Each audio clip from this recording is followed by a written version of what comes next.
What if Ahsoka raised Luke and Leia? Part 3. Ahsoka, Katooni, Luke, and Leia were constantly on the run. They avoided Imperial planets, staying in the Outer Rim, but the Empire and Lord Vader still managed to find them each time. Ahsoka didn't know how they knew where they were. The only thing she could think of was a tracking device. She didn't know when it could have been attached, but she didn't have time to stop and check as the Imperials were in system usually within the hour. The twins were disheartened because Ahsoka couldn't fulfill her promise of going back to their previous homes. Instead, they are now constantly on the move, unable to stay on a planet. Ahsoka was dejected too because of it, but she cared more about their safety than anything and wasn't going to allow the Empire to get a hold of them. They were near constantly on the move for nearly a month, and it was wearing Ahsoka out. Katooni had little experience, so Ahsoka had to be the one to fly the ship and make contact on planet to get supplies. Then on top of the stress and fear, she got little sleep.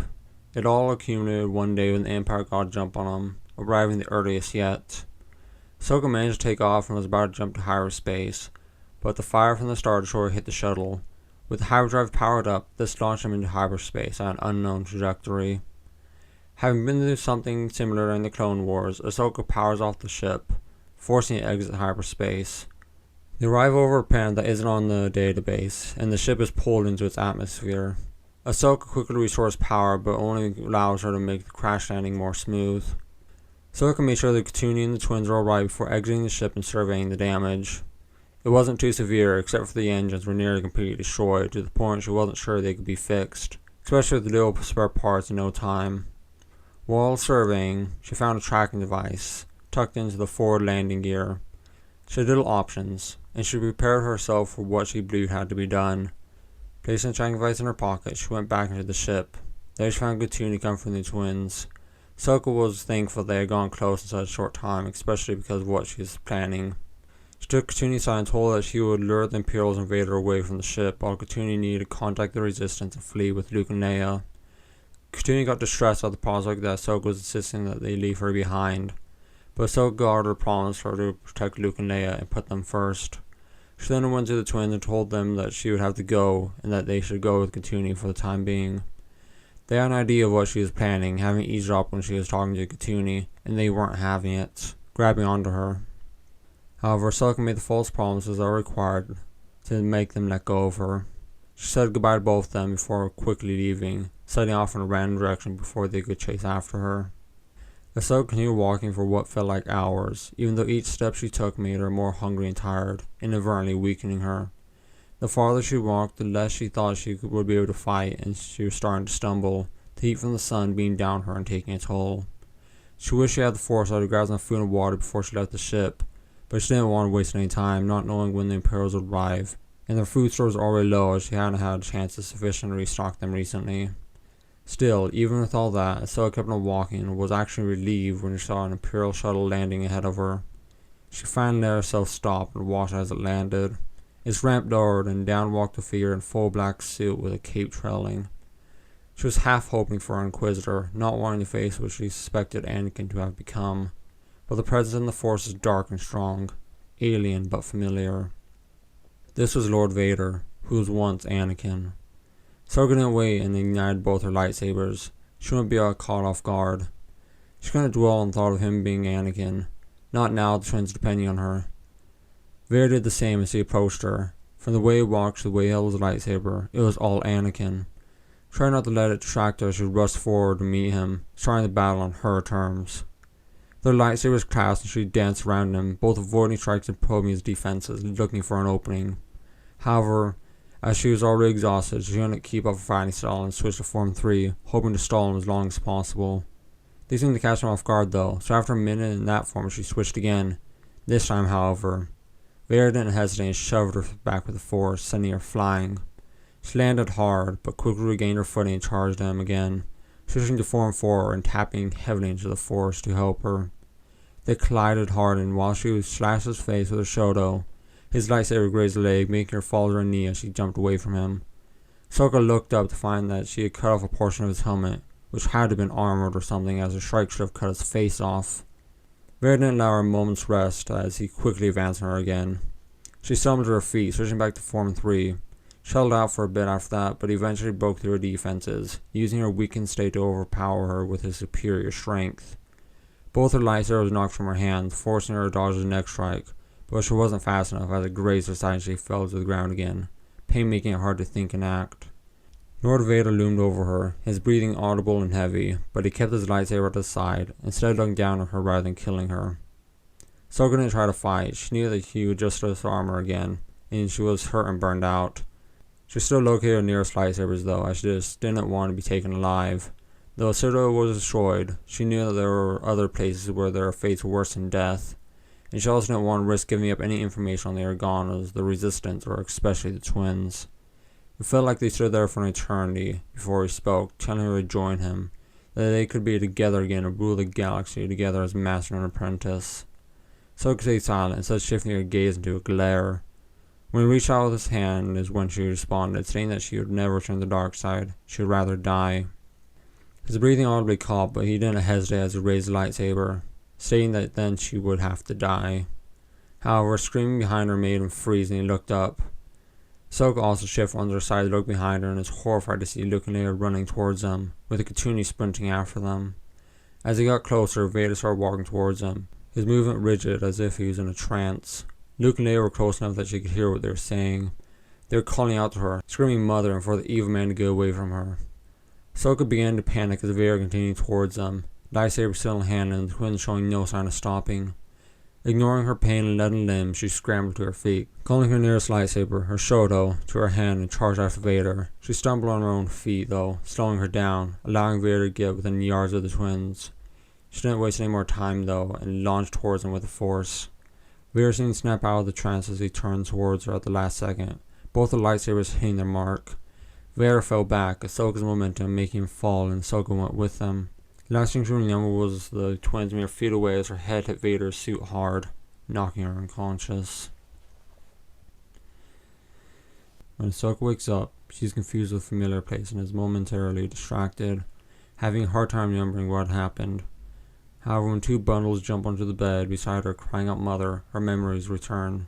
She props herself up and grabs Luke and Leia in her arms, hugging them tightly, and they grab onto her as well. When she finally allows herself to take in the room, she confirms that she has to be on a vendor. This medical facility is way too familiar not to be.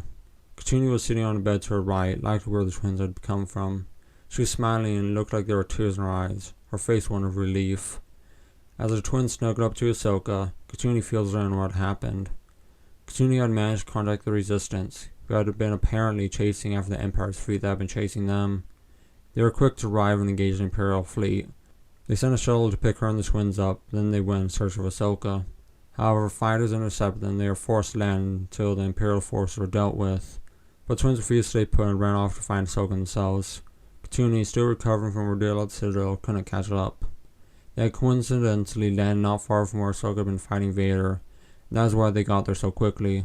Not long after Ahsoka was knocked out, the clone troopers had found them again. They quickly got Ahsoka along with the twins and Katooni out to the vendors, rushing Ahsoka to the medical bay to be treated. Luckily, all her wounds are non-lethal, though the last blow, which got her shoulder, did go through her lung. The lightsaber thankfully cauterized it, so it wasn't too serious.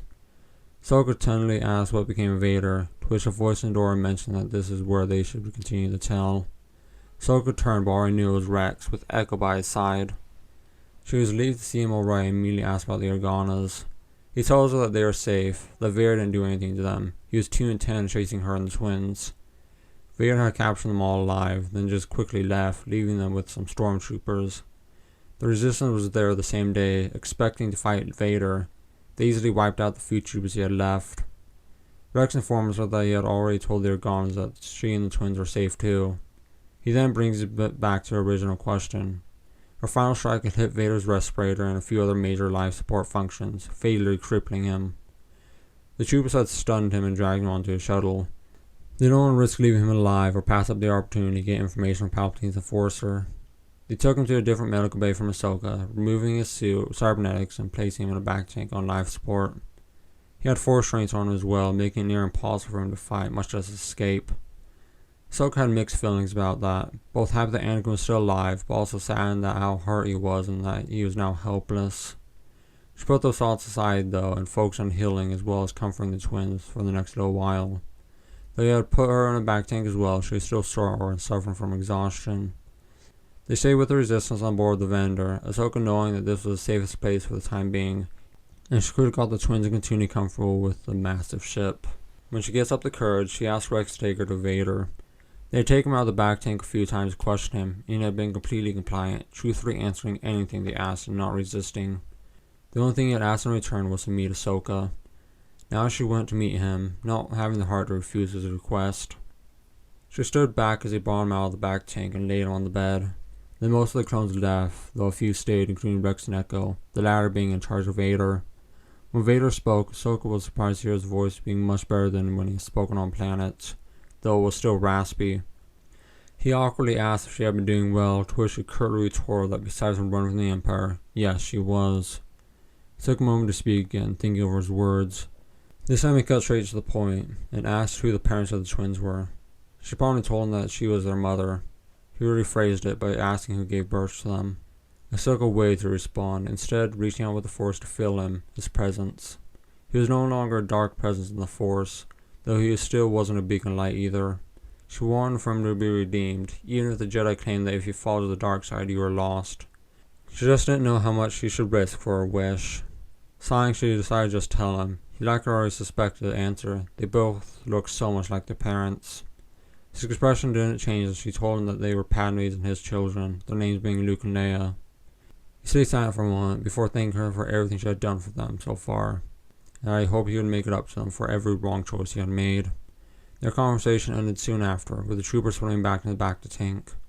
Ahsoka wanted to believe that he was redeemed, or at least on his way, but she refused to get her hopes up, and instead just put him out of her mind. She, the twins, and Katuni stayed on board the Vader for the next couple of weeks. However, soon a new shuttle arrived from Bell and Breha, another gift from them. Rex had gotten all their personal belongings from the previous shuttle, so Ahsoka went about familiarizing herself with the new one and loading their things onto it. When she was set, Rex dropped her, Katuni, and the twins off at a Resistance-aligned world where they could live in relative safety for the time being. They managed to settle down there and get comfortable, especially since the Empire was in disarray from the death of so many loyal Inquisitors and the missing Lord Vader, along with the Resistance being able to strike easy and sensitive targets and avoid strong ones and traps with intelligence told them by Lord Vader. Though after a few months the Empire was still managing to stay alive, Ahsoka began to believe that the Empire couldn't collapse. However, word quickly began to spread that the Emperor had been killed. She found it hard to believe at first, but soon Rex contacts her and confirms that he was indeed dead, killed by a strike force assembled by the Resistance, one that was led by Anakin Skywalker. Ahsoka was shocked at hearing Rex use that name and confused as to why. Rex explained that Anakin had made considerable efforts to help the Resistance, telling them everything he knew. Rex and Echo agreed that the next logical step was to get him new, better prosthetic limbs, and see if he would help them in the field, which he did. He had several successful missions before Anakin suggested that in order to defeat the Empire, they had to kill Palpatine. A team was assembled around him and he drilled them to give him a fighting chance. Then they went to Coruscant, and Anakin successfully engaged and killed Palpatine. The senators loyal to the Resistance, those including Mon Mothma, Belargon, and Ryu Chuchi, were currently fighting the Senate to reverse the damage done by Palpatine and turn the Empire back into a republic, thus ending the war peacefully. Ahsoka was ecstatic to hear the news, but what Rex said next put a damper on it. He told her that Anakin was acting like his old self, and the only thing that he asked for, time and time again, was to talk to her and spend time with her, Luke, and Leia.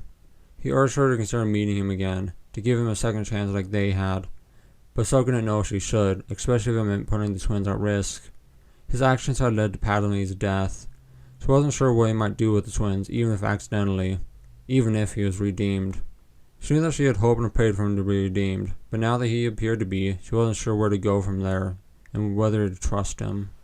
Ahsoka also didn't want to burden and confuse or scare the twins. They knew that she wasn't their birth mother. She had told them about their real parents, but she had raised them and had been their mother their entire lives. If Anakin suddenly entered their lives, how would they react knowing that he was their father? Would they be happy or hurt?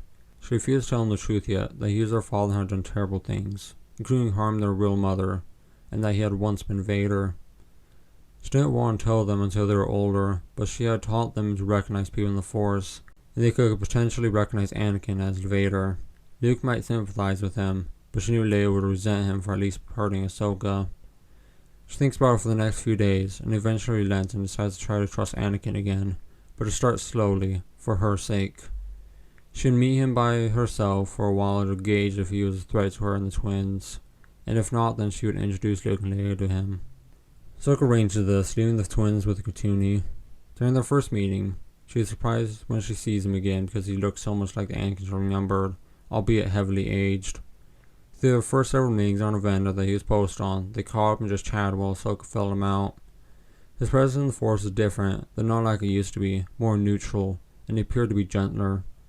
She decides to introduce him to Luke and Leia sooner than she expected, as he had won her over, though she did warn him that they might not accept him or even like him to begin with, which she was fine with and understood.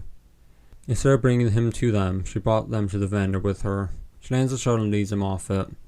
Anakin meets him in the hangar and is standing a few feet away watching them. She hadn't told Luke and Leia anything about Anakin, just wanting for them to decide for themselves if they wanted him in their lives.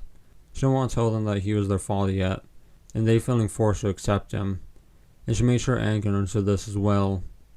Luke and Leia didn't appear to trust him at first, though they didn't say anything about recognizing him. For the first few encounters and meetings, he always had Ahsoka between Anakin and them. Though as time went by, they became more comfortable around him. When they asked her who he was, she told them that he had been her teacher and mentor, but they didn't have to trust him or like him if they didn't want to, that they shouldn't if their instincts told them not to. During this time, the Empire was officially dissolved by the Senate and reverted back to the Republic. There were still Imperial holdouts across the core regions, but they were systematically dealt with. A new Chancellor was elected, one she didn't recognize, but the Republic still wasn't whole. Most of the Outer Rim areas refused to rejoin, instead of creating their own government. This was mostly accepted, albeit hesitantly, as the galaxy didn't want any more war. Even the people called another separatist cause and demanded subjugation. As the galaxy healed, Luke and Leia began willingly seeking out and spending time with Anakin. They wanted to learn more about the lightsabers in the Force as well as the galaxy as a whole. Since she now trusted Anakin again, though she still had to scold and correct him in certain matters, both involving parenting and what he should and shouldn't say to them, and how to phrase it, especially with his swearing, which appeared to have gone worse. Besides that, Ahsoka was fine with leaving the twins with him, especially since Katooni was also tagged along to watch over them. This allowed her to go out by herself, as she wanted to learn more about all the Force-sensitive groups that had existed in the galaxy, as well as the old Jedi. She herself wanted to learn, but she also wanted to teach Luke and Leia more things about the Force. During one of these outings, searching for remnants and records of both Jedi and other Force-sensitive groups, she finds coordinates in an uncharted region and a Jedi outpost. When reaching the area, she finds that there's nothing there except for a ship dead in space. On board, she was delighted to find Master Huyang. Ahsoka had purified the kyber crystals that she had taken from all the Inquisitors, and with finding Huyang, she decided that it was time to let Luke and Leia build their own lightsabers. They were ecstatic when she returned with the news, and they immediately started. Huyang helped them, but Ahsoka and Anakin were also there to help as well. Ahsoka showed them the crystal that she had taken from the Inquisitors and told them to reach out the Force and see if one was calling them. Surprisingly, they both felt one calling them and intently picked them up, and the lightsaber building process began. Even though Ahsoka tried to get them to take a break, Luke and Leia were dedicated and within days built their own lightsabers. Katooni also joined in, selecting the kyber crystal from Ahsoka and building a new lightsaber, since her old one had been taken. When they ignited their blades, Leia's and Katooni's were light sky blue while Luke's was a light green. As peace descended into the galaxy, and as Luke and Leia got older, they, Ahsoka and Anakin grew inseparable, nearly always being with each other. Katooni reunited with Petra and they tended to stick together as well, with them occasionally tagging along with Ahsoka, Anakin, and twins on their adventures. During the time with them, Ahsoka and Anakin taught them the ways of the Force and lightsaber combat alongside Luke and Leia, who were quickly becoming a force to be reckoned with. Ahsoka found a place for her and the twins to call home on a quiet, barely inhabited world full of trees and mountains. Though they still were frequently out exploring the galaxy, it was a nice place to come back to when they wanted. Through the years together, they became a close-knit family, and they stayed like that, uninvolved in galactic affairs and exploring whatever world that caught their attention.